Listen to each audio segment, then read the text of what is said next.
एक startup company की CEO सूचना सेठ पर अपने 4 साल के बेटे की हत्या का आरोप है। गोवा में हुए इस हत्याकांड के 11 दिन बाद भी पुलिस महिला से अब तक कुछ ज्यादा उगलवाने में नाकाम रही है। पुलिस मनोचिकित्सक से सलाह लेने के अलावा आरोपी महिला की क्लिनिकल साइकोलॉजिस्ट से बातचीत करवा रही है। दरअसल आरोपी सूचना सेठ इस पूरे मामले में अकेली चश्मदीद गवाह है, क्योंकि हत्या के वक्त कमरे में कोई और मौजूद नहीं था। कोर्ट में केस मजबूती से पेश करने के लिए हत्या का मकसद और तरीका पता लगाना जांच टीम के लिए बेहद जरूरी है। खबर है कि अब पुलिस ने मनोवैज्ञानिक से मदद लेने के अलावा पूछताछ की जगह भी बदली है।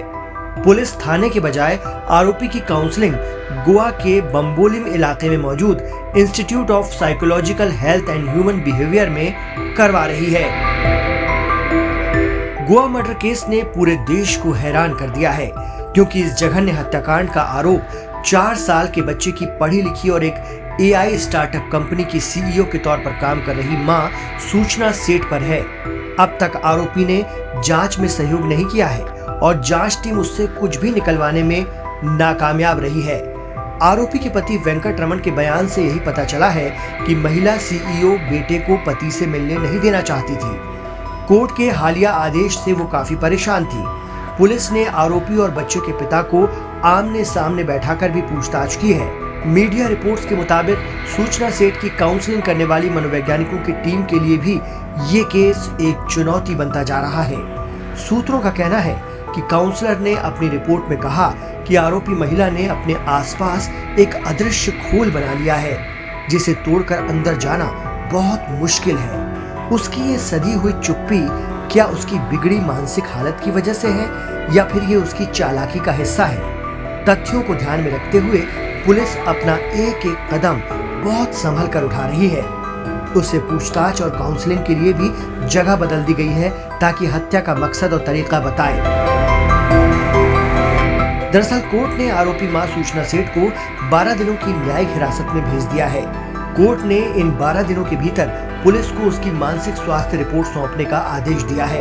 हालांकि इस दौरान पुलिस ने बताया कि सूचना सेठ जांच में किसी भी तरह से सहयोग नहीं कर रही है। कोर्ट में भी सूचना सेठ ने बोलने से इनकार कर दिया। इसीलिए कोर्ट ने अगली सुनवाई में शामिल होने के दौरान मानसिक स्वास्थ्य जांच की रिपोर्ट पेश करने का आदेश दिया है। अब सूचना सेठ को 31 जनवरी को कोर्ट में पेश करने का आदेश दिया गया है।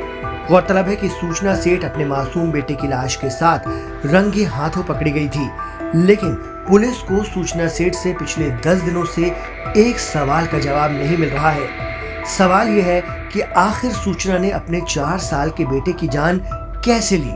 गोवा पुलिस एक मां के हाथों उसके 4 साल के बेटे के कत्ल के मामले को एक ओपन एंड शट केस मानकर चल रही थी, जिसमें पुलिस ने वारदात के सामने आने के चंद घंटे बाद ही न सिर्फ बच्चे की लाश बरामद कर ली, बल्कि कत्ल के इल्जाम में बच्चे की मां सूचना सेठ को भी गिरफ्तार कर लिया।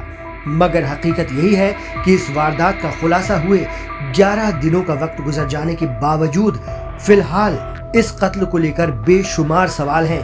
सूचना सेठ की चुप्पी इस केस को मिस्ट्री में तब्दील कर रही है।